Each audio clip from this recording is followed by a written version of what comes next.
Assalomu alaykum do'stlar, qadrdonlar. 2025-yil 26-may Florida shoxtorlar pishdi. Yirikligi juda ham zo'r. Holatiga bittadan like bosib qo'yasizlar.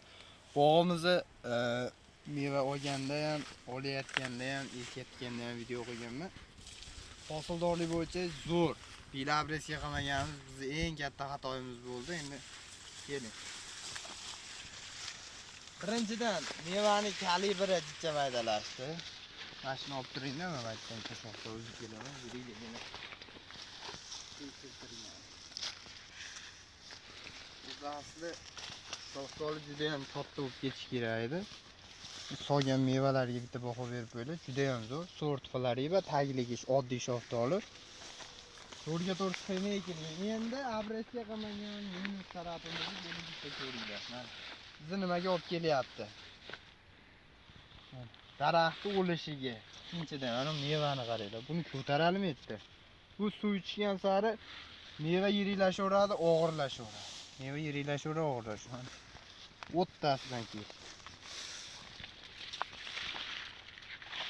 Lekin mevalar shu holatda ham yaxshi bo'lsa kerak. Yetkizsa kerak ancha-munchasi. Misol uchun hozir teri bozorda sotsa bo'ladigan holatda turibdi, lekin biz hali terganimiz yo'q.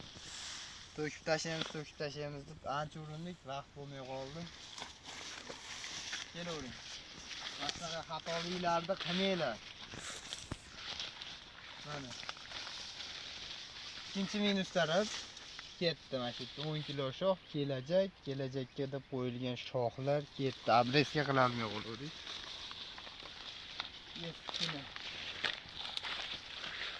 Hali bu shoxlar ham sinadi, bunga ayritirib chiqamiz hammasiga. Mana bu ayri tiyalgan, lekin mana bu shoxdoligi bittadan like bo'lsa arziydi o'zi asli. Juda ham chiroyli holatda turibdi. Lekin shox ketdi. Singan.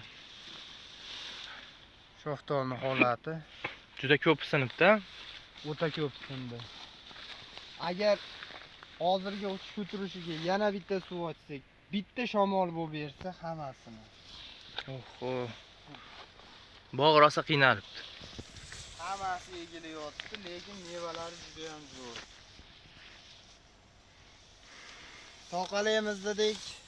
Toqalavoramiz bittadik, shu bilan vaqt bo'lmadi toqalagani ham. Bularni hammasini tagida ayrilib tiyalgan. Ayri yuk og'irlashgan sari yerga suv ochsiz botib ketadi. Yerimiz unumdorligi uchun botib ketib qolyapti. Mana shunday ham mana meva ko'pligidan yiqilyapti. Buni sekin qo'yib ayritiramiz. Bunchalik meva yaxshimi? Bunda mevalar shu turishiga buni 2-3 marta to'kib olganmiz mevasini, lekin shu holati zo'r. Mana shoxdoligi juda ham zo'r. Hozirgi kunda 25 ming, 30 mingdan 40 ming, 50 ming so'mgacha bo'lyapti. Yirikligi, sifatiga qarab. Endi mana usiga olib kelingda. Mana shu shoxdollar hali pishib yetilgan yo'q bir tarafdan. Yerda turibdi hammasi, mana sinib ketdi.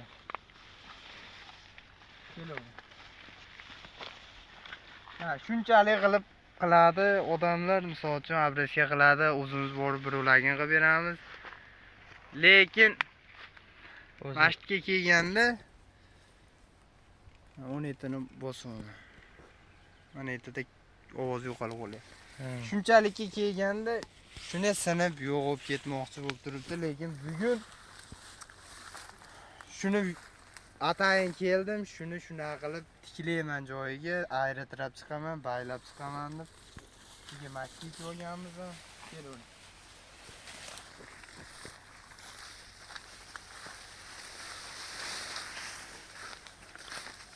Ko'z tushgan joy sinyapti, mana ko'z tushgan joy sinib ketyapti. Bog'da bitta olgan mevalariga baho berib qo'yinglar. Meva juda ham ko'p. Bu holatga daraxt yoshi 4 ga to'lgan yo'q, hali 3 yoshda ham bo'laveradi, 4 yoshda ham bo'laveradi. Mana shu holati menimcha juda ham zo'r deb o'ylayman. Meva uchun. Endi buni bittasini yeb ichi qanaqaligini bildiramiz. Bismillahirrohmanirrohim. Bilik zo'r. Ichi sap-sap. Sap-sariq qattiq holatda turadi. Shu shoftoldan bog' qilaman desanglar, kelinglar. Ko'chatlari bor, bemalol murojaat qilaveradi. Bog'da lakasini tashlab beramiz. Sangan shoxlar uvol bo'lyapti. Endi manag'ida maydaroqlari tepa taraflaridagi mevalar juda yirik. O'zi aslida bu mevalar juda ham yirik bo'ladi. Meva ko'pligi uchun, abresiya qilmaganimiz uchun jicha maydalashdi. Buni tan olamiz. U qaysi shaftoli ekan? Bu ham bir xil sort Bu Flariba mana. bu juda katta ekan. Bunda kamda meva juda ham. O'zini qarang. Ha, qarang shaf. Bolasi bo'lib qoldi-ku bular. Endi bolasi bo'lishi mumkin, lekin unchalik meva yo'qda, ikkosini kilosi teng. Hozir bu necha yosh daraxt bu? Daraxt 3 yosh, 4 ga to'lyapti.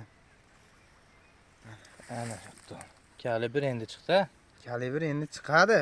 Bu yildan keyin abresiya qilamiz. Bundan ham yirik bo'lib ketadi bu shoftollar. Mana 3ga e'tibor qilib qo'ying, bitta 3ga.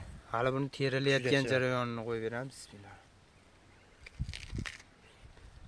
Juda shirin. O'ta ham shirin. Mayinchalik meva yetadi o'zi aslida. Aslida shuncha yetadi. Lekin biz qo'yib qo'ygan mevalardan narxlarda ko'rsatinglar. Hali mevalar ko'tarilmay yerga tushib ketdi. Sinib. Agra bog' vodiy uchun maxsus bizni taniganlar ko'pchilik biladi. Mana shu yerdan ko'chatdan sotganmiz. Ko'pchilik biladi. Sog' bo'linglar, salomat bo'linglar. Bugungi ishni boshladik biz ham. Mashina tiklab, baylab chiqmoqchimiz. Nektarin endi ko'pchilik tushunish uchun sariq juda ham shirin shoftollardan biriga kiradi. Mana farqi shuncha bo'lib qoladi. Abresiya qilingan joy, meva to'kilgan, meva to'kilmagan joylar, uchlari ichiga kirgan bo'ladi. Keyin hali ertagi shoftollarga o'xshab bitta tishlasangiz, mana endi danagiga ajralib yopishgan, ochilgan bo'lib qolmaydi mana. Danagigacha juda ham shirin.